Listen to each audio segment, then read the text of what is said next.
Hi there, and welcome, welcome, welcome. I am so grateful that you are joining me on the Delight Your Marriage podcast. If this is your first time here, thank you so much. And if you've been listening for a while, I just want to thank you so much. And thank you for being patient with me. My computer broke last week, and the thing I got to replace it broke. And so we're having some technical difficulties on my side, so I'm recording this on my phone if there's some background noise or, I don't have the nice editing before and after intro and outro like I like to have for you, but hopefully you're still going to gain something valuable from this podcast. So I wanted to talk about boundaries. We are talking about abuse in this series because I think that we don't talk about it. We don't talk about it, young adults. We don't talk about domestic violence to young adults like we should, I think, in the church and outside of the church. And we don't teach it in our churches about what to do about abuse. We simply say, don't get divorced. And I just want to speak to that because I've been abused in my past marriage. I talk about that on the previous episode called Blinders. So I encourage you to listen to that. Just to get a little bit of a sense that I was so blind. But today what I want to talk about is continuing on, is that not necessarily when you find out that you have been abused or you are in an abusive relationship, that the best thing to do is to bolt. That's not necessarily the best option. It might be. I'm not saying absolutely not, but what I like to think of is almost like this idea of a strategic trajectory. So it's kind of like you find out that you're in an abusive relationship, and then you see that there is a path that's going to be a long path, but there is a path to go and get out of it. And so this is the first step. Boundaries is for you to see where to go next, that there is a path to get out of it. And so I work with women, coaching them. And this is something that I think is really foundational, is to understand that they own what's theirs, but they don't own what's not theirs. And that's called boundaries. So the metaphor that Henry Cloud and John Townsend, this book called Boundaries, and they also have a book called Boundaries in Marriage, and they have a book called Boundaries with Children. But basically what they talk about is, if you imagine that you have a house and there's a fence around that house, what that fence does is it says, this is my property. It means that anything within these parameters is my choice. I am free to do whatever I want to do within these confines. And it's the same way for your neighbor. Your neighbor has his fence or her fence, and they say, and the fence means that anything within that fence, they are completely free to do whatever they want. But outside of that fence, that's not their property anymore. They can't do whatever they want to. And so healthy boundaries in your life looks like you having full responsibility and ownership over your emotions, your feelings, your actions, your behavior, what you say, what you do, your own property, your privacy, your feelings, your likes and dislikes. And so that's your property. It's not your property, is somebody else's. Feelings, emotions, likes, dislikes, their stuff, that doesn't belong to you. And so in the same way, that's often what an abusive relationship looks like, is that person doesn't have boundaries, isn't respecting your boundaries. They're not respecting what's yours. They're not respecting your emotions, your feelings, your thoughts. They're not respecting who you are as a person, your property. They're not respecting that you're separate from them. They think, I'm upset, so this person has to be upset too. I have to make them upset. Or the house is a mess, so they deserve for me to yell at them, or there's just this, when I'm angry, they have to be angry, or they have to be affected by me. There's this ownership piece that the other person has that's incorrect. Each person has ownership of their own, only of themselves. And certainly they can talk to the other person. Certainly they can discuss certain things, but they cannot force another person. And so that's the first thing I talk about a lot of times with women, is this need for boundaries. And I think what gets a little confusing in marriage is because, in the Bible and at most weddings, you hear the husband and the wife, they'll leave their mother and their father, and they'll be joined to their wife, and they'll become one flesh. And I think a lot of times we get this notion, one flesh means that we become one person, that suddenly we have everything is the same. We've got the same pots and pans, we've got the same silverware, we've got the same dish towels. Now suddenly we have the same car and the same, we need to have the same likes and the interests. We need to be involved in the same activities, and we have the same reputation we need to be upholding, because suddenly we are this unit, this family. We even a lot of times have the same last name. So now we're suddenly enmeshed together. And so it gets kind of confusing on who owns what in a marriage. And then I think what happens a lot of times is, for women, we have a lot of deep feelings. And so when we are hurt, we respond by sharing all of that hurt with our husband. And so if we are hurt in a marriage, especially in an abusive relationship where he thinks that he wants to control her, she will just open herself up and tell him everything and share everything with him, and he almost kind of rips it out of her.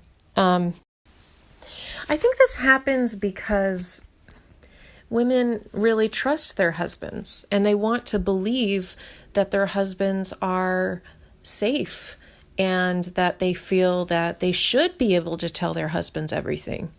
But if you as a wife are really honest with yourself, and you know that if you share your heart with your husband, he's not going to respect it. Maybe he's not going to believe your story, or he's not going to like your opinions, or he doesn't want to hear your thoughts on things, or he doesn't care about your emotions, then those are things that he doesn't deserve to get. Those are your certain things that you need to keep for yourself. You need to have safe boundaries in yourself to know that he's not a safe person to share my heart with right now. Now, it doesn't mean that he's not going to be a safe person. It doesn't mean that eventually he's not going to be the man that will be able to safely be able to share all of yourself and all of your heart with. But right now he's not. And so when your husband is not respecting your boundaries, your person, when he doesn't respect you as a woman, then he doesn't deserve to get all of you emotionally, right? That all of who you are, you can't share that with someone who's not going to respect it. And that's what, sadly, the abusive spouse really misses out on, is the heart and the vulnerability of the spouse. And so what I suggest in terms of wisdom is to realize that you don't have to share everything with your husband, that you get to be separate, that you get to be wise and decide, is this something I should share with him, or is this something I should not share with him? Because boundaries goes both ways. Boundaries go both ways, which means if you are expecting him to respect your boundaries, you also have to respect his boundaries, which means if he did something bad to you, you don't get to respond in a disrespectful way because now you are not respecting his boundaries. So here's just an example. So if the husband comes in the room and says, is furious and is like, honey, why are the dishes all over the place and the house is a mess? Why are you such a slob? And obviously that's incredibly disrespectful. It's incredibly critical. The boundary of respect and honoring her and her choices and who she is completely outside of the realm of what it should be. But then her response also has to respect his boundaries. So let's say she's hurt by that. And she says, well, you never come home on time and I don't get any help with the kids and, X, Y, and Z, you're never here. You're never here when you should be for your family. She just spews all these accusations to him because she's hurt. Why then what ends up happening is that he feels disrespected, his boundaries feel like they're disrespected, and then it just escalates and escalates. And maybe he's the more controlling of the partners, he ends up deciding, well, she doesn't get money for this, or she doesn't get, whatever, because he thinks in his head, he justifies it to himself. She is such a bad wife because she was disrespectful. She's not respecting me. And so if you've listened to my podcast, you'll know that men need respect the same way that women need affection. And so when his greatest need of respect isn't happening in his home, he feels like he has to take it. And so that's where a lot of the abuse begins, is that he feels threatened because he's not respected. And so then he has to enforce his way into getting what he needs, that respect. So how can a wife respond to a situation like that, where the husband comes in and he spews all this accusations and insults and things that really hurt?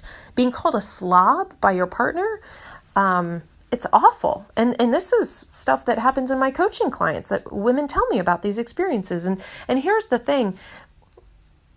It's painful, it hurts, it's wrong, but you can respond in a way that's wise. And I think a lot of times in Christian circles, we're like, just be loving, just be loving. And I think there's actually a time for wisdom in things like this, where it's time to be wise so that it will change, not just so that you love and forgive and pretend that it didn't happen and then it'll just happen again. I mean, be wise so that he will change. But wise does not mean disrespectful. Wise means wise. So let me tell you how I would respond, and what I think is a smart and strategic response would be is, honey, I see that you've had a difficult day. It was, I understand that you're upset about the way things are looking in the house right now. I will say that what you just said was hurtful to me, and I'd like to go in the other room. And then she can get up and she can go in the other room. But what was that? That was respectful. That was kind of understanding where he was coming from. It also wasn't excusing his actions. She said that she was hurt. She didn't accuse him of being a horrible person or that he did all these things badly. She didn't start accusing. She also respectfully said, I'd like to go in the other room now. And then she decided to go there, and keeping your voice calm and respectful. A woman said to me once, the best way to speak to young adults, a group of young adults, is you take the fire out of your voice. You might be angry, but take the fire out of your voice. So I encourage you to speak to your husband, even when you're angry, take the fire out of your voice, lower your voice, calm your voice, slow your words down even.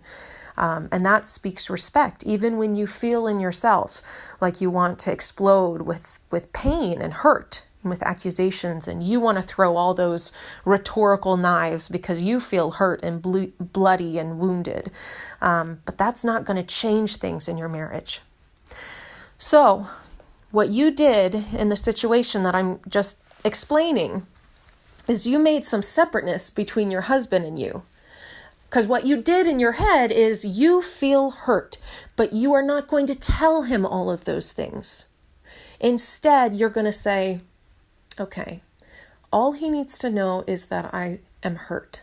That's all he needs to know. That's all he deserves to know, is that he hurt you. I feel hurt. And then you can go lick your wounds in another room. You can go journal, you can text a friend and you can cry and you can talk to her about it. You can also, do something that makes you happy somewhere separate, somewhere where you're safe. Because that's what boundaries is. You can control you. You can make sure that people respect you by removing yourself from situations that are not respecting you. That's one thing the boundaries book talks about, is you are responsible for people respecting your boundaries. It's up to you, because you're the only one that can make sure that you are respected. You are the one that removes yourself from situations. You're the one that sets boundaries. And you don't have to tell your husband that you're setting boundaries necessarily. A lot of times it's just clear that you're not going to deal with insults anymore. And you don't say that because that would be disrespectful, right? Because if you said, I'm not going to deal with your insults, even if you said it calmly, what that does is accuse him of insulting you. But instead, you can, in your own mind, in your own heart, you can say, well, I know he accuses of, I know he insults me this way and it really hurts. So the next time he does that, I'm going to respond and let him know that really hurt, babe. And I'd like to leave now. The other thing is, if it happens again, maybe, then that could require conversation. But I think the first thing is to really recognize that you are separate. You don't have to share everything that's going on in your head. And to think about maybe 6 months, maybe a year, maybe 2 years, it's going to get better. Your marriage is going to get better, and eventually you will be able to share your heart with him. But you have to decide, where is your marriage now? On a scale of 1 to 10. Are you at a 10 where your marriage is amazing and it's growing and you're serving God and you're loving each other and you've got a great sex life and you respect each other and all these things? Is that a 10? Or are you at a 1 where it is insanely strife-filled and abusive and all these terrible things, a pattern and culture of criticism and disrespect? Where are you on that spectrum? Okay, so thinking about where you are now helps you to strategize about how do you get to the next step.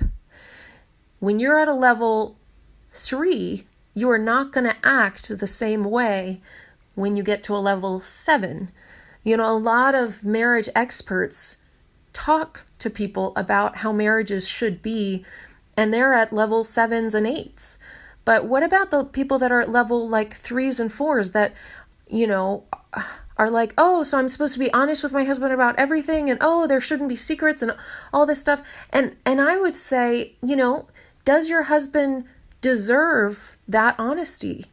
Is there a level of honesty that he can handle and a level that he can't handle right now?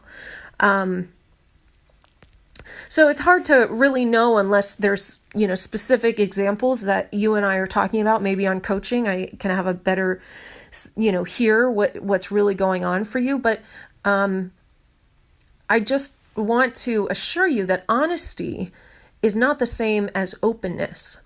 You can be open with someone. You can be honest with someone, but you don't have to be open about everything. And that's really what this is. I think we have this misunderstanding of what honesty is. Honesty does not mean that you share everything. Honesty means you're truthful about what you do share. The way we are in life is we can't We can't share everything ever. There's millions and billions of things that we deal with every day, decisions and thoughts and experiences and all that. And we don't share those all with our husband. It's impossible. We choose the things that we share with him. So when you are being strategic about moving your marriage forward, you need to be thinking about those boundaries. What is strategic that I can share with him? What are the things that I'm going to do?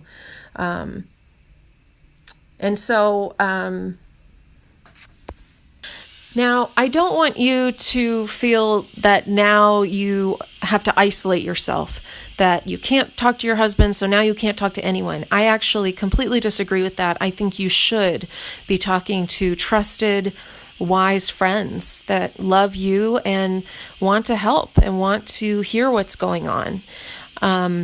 I know with my first marriage, I felt completely isolated. No one knew what was really happening. No one knew. And I think that's wrong. And I think we should know what's going on in each other's marriages. I think we need to help each other. I think we need to pray for each other. God did not put us on this earth by ourselves. We are supposed to be in community. Now, I'm not saying that you need to be sharing, negative things about your husband with whoever will listen. That's not at all. It's not gossip. What it is having a confidant or a couple of confidants that are going to be helping you, that are going to be praying with you, that are going to be encouraging you, because you need support. You need support to stay married. I mean, that's why when we have weddings, we've got tons of people there, because we want them to witness this incredible thing, but we also want them to walk with us in this life of marriage. We want help, because it's not a walk in the park, this thing of being unified and sharing life together with one person. So do lean on your sisters. But remember, you're not necessarily sharing the things with your husband, depending on what stage you are in your marriage. But do share those things with your trusted girlfriends or a therapist or someone that can give you an ear and help you process and journal and think through things. Here's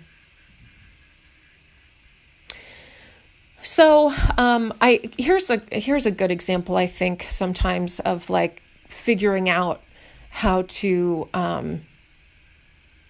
that your husband, if he's not safe, you need to kind of give yourself some boundaries. Let's say you're like a castle, and what you need to do is you need to dig a moat around yourself so that there are not, a moat is like the water that's dug around the castle, so that you are not going to be attacked. Like there's not space in there. So there's this gap between you and anything that's coming at you. There's a gap. So you have some space, some separateness.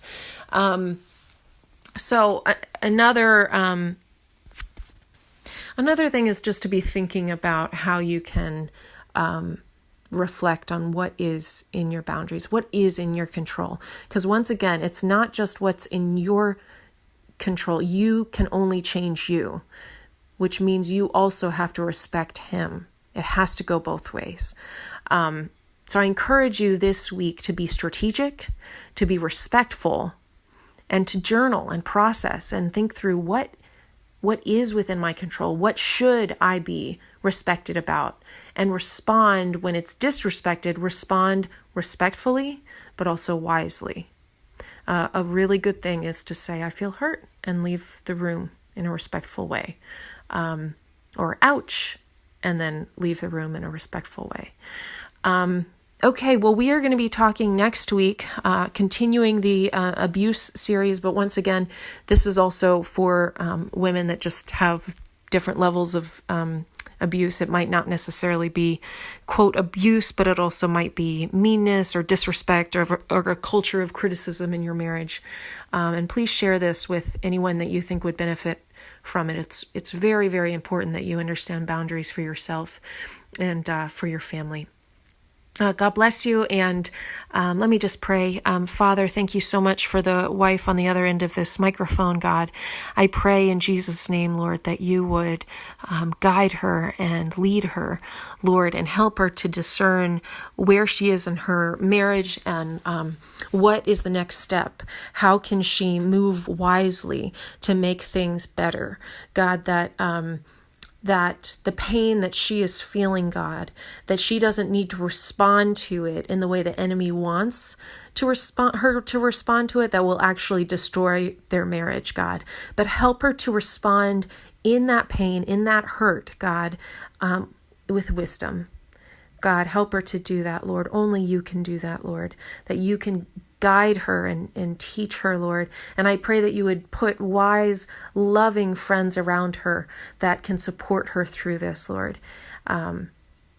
We love you. In Jesus' name, amen. All right, I will talk to you next week. Love you guys. Bye.